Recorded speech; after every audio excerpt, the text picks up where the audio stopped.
아침 묵상에 오신 여러분들을 환영하고 축복합니다. 하나님께 새로운 날을 허락하셨는데요. 새로운 날을 걸면 새로운 대로 오늘 하루 우리 인생을 지킬 줄 믿습니다.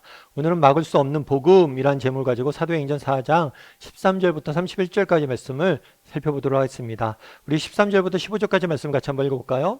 그들이 베드로와 요한이 담대하게 말함을 보고 그들을 본래 학문 없는 범인으로 알았다가 이상히 여기며 또 전에 예수와 함께 있던 줄도 알고 또 병 나은 사람이 그들과 함께 서 있는 것을 보고 비난할 말이 없는지라 명하여 공회에서 나가라 하고 서로 의논하여 이르되 예.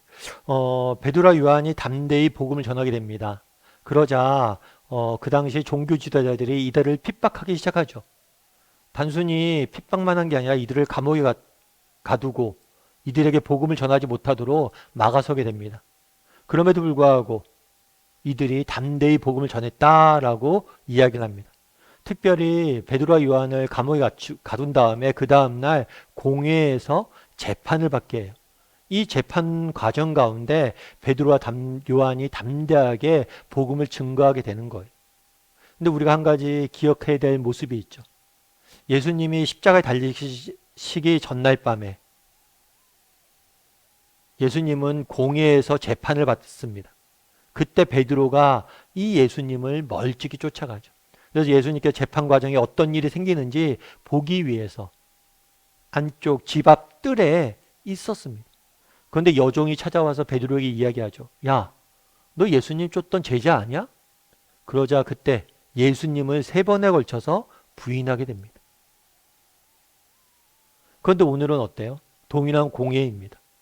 공회 재판정에 서지도 못해서 밖에서 구경하다가 정말 여종의 몇 마디 말 한마디에 두려워 예수님을 3번 부인했던 게 베드로예요.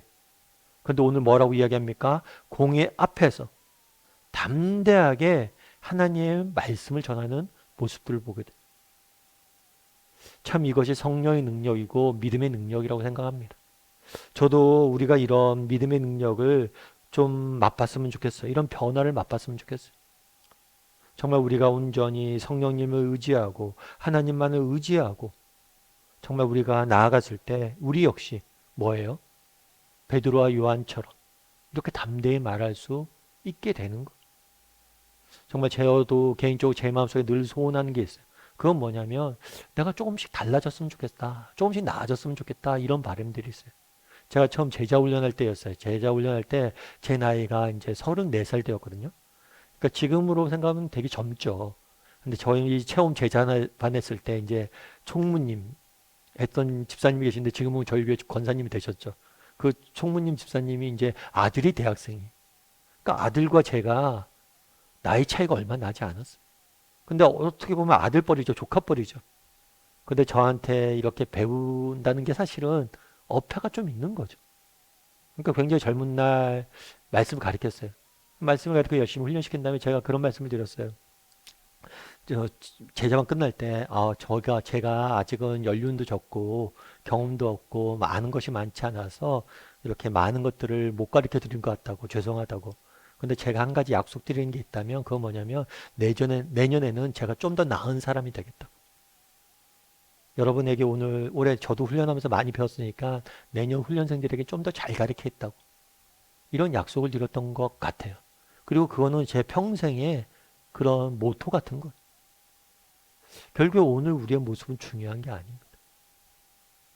정말 우리가 조금씩 올해보다 내년이 지금보다 내일이 조금씩 나아진다면 우리도 언젠가는 베드로와 요한처럼 이렇게 두려움에 떨던 베드로와 요한이 담대히 복음을 전한 것처럼 그렇게 변화의 그런 은혜를 맛보게 되겠죠.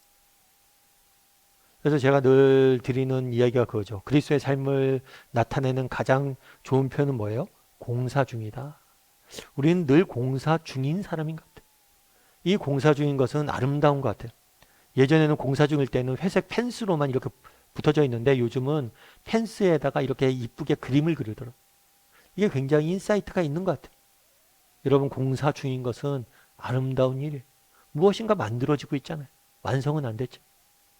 우리가 계속 그렇게 하루하루 정말 그리스도 안에서 우리도 베드로처럼 요한처럼 변화됐으면 좋겠습니다. 라고 갈망을 가지고 조금씩 변화하려고 노력하다 보면 우리도 정말 베드로와 요한처럼 아름답게 변화되지 않을까 싶은 생각이 있습니다. 그래서 베드로와 요한이 정말 이렇게 담대히 말하게 된 것처럼 우리도 이렇게 말할 수 있는 사람이 되기를 소원하고 또 그렇게 변화를 맛봤으면 좋겠습니다. 그런데 오늘 본문에 보면 이렇게 이야기해요. 베드로와 요한이 담대히 말을 보고 그들을 본래 학문 없는 범인인 줄 알았다가 이상히 여겨 라고 생각했어요. 그러면 이 학문 없는 범인은 뭐냐? 이 성경에 대해서 잘 모른다고 생각했어요. 왜냐하면 이 사람들은 정식적인 정규적인 성경 교육을 받지 않았으니까. 그런데 이들이 구약 성경을 풀어가면서 하나님의 복음을 전하는 모습을 보고 너무 논리정연한 거예요. 뭐 반박할 게 없는 거예요. 그래서 이상히 여겼다, 놀랐다라고 표현하는 거예요. 그런 다음에 또 전에 예수와 함께 있었던 줄 알고 또 병 나은 사람이 그들과 함께 서 있는 것을 보고 베드로와 요한이 담대하게 논리정연하게 하나님의 복음을 전했을 뿐만 아니라 뭐가 있었어요? 그 복음의 증거가 있었어요. 그들이 말하는 진리, 말씀이 진리임을 보여주는 증거가 있었어요.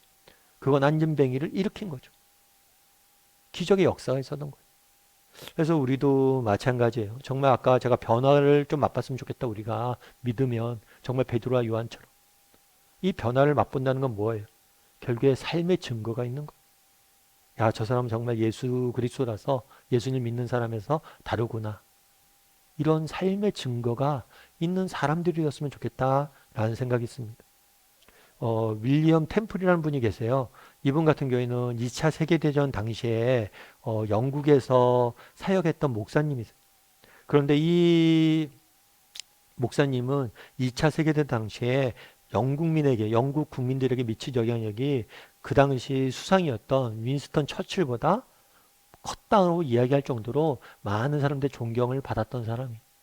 그래서 이 사람들은 나치주의를 우상숭배로 규정하고 또 유럽을 도와야 된다고 참전해야 된다고 이분은 주장을 하셨어요.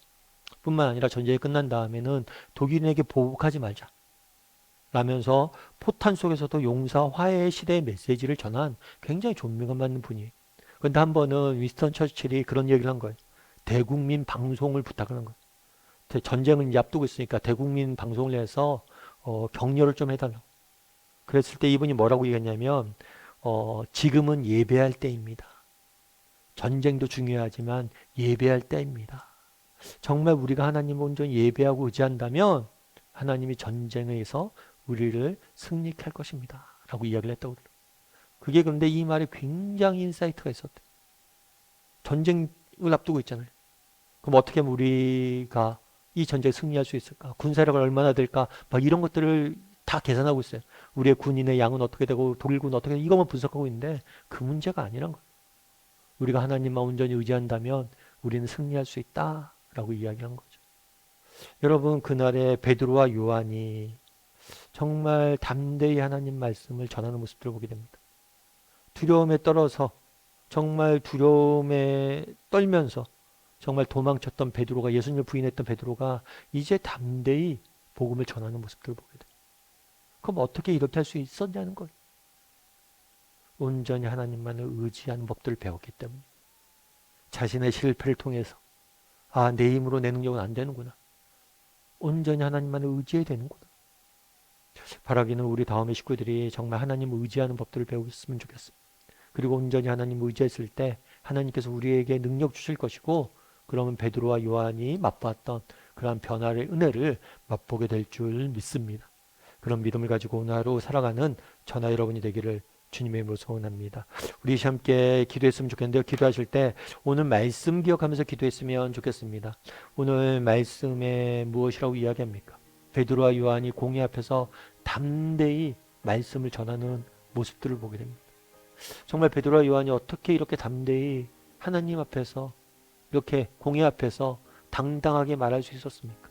어떻게 그 겁쟁이 베드로가 변할 수 있었습니까?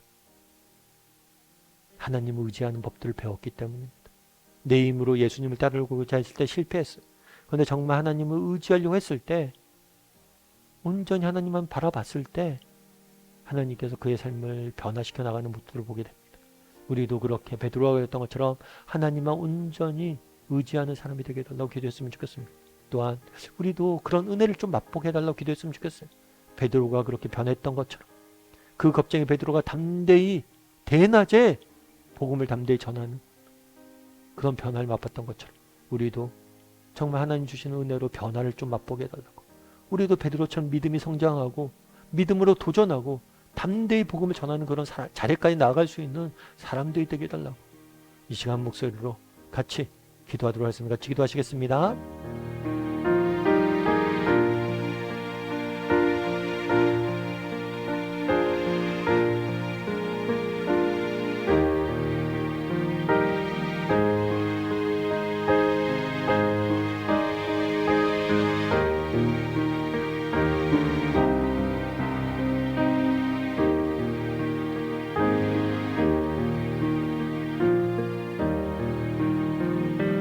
사랑의 하나님, 그날에 베드로가 공회 앞에서 담대히 복음을 증거하는 모습들을 보게 됩니다.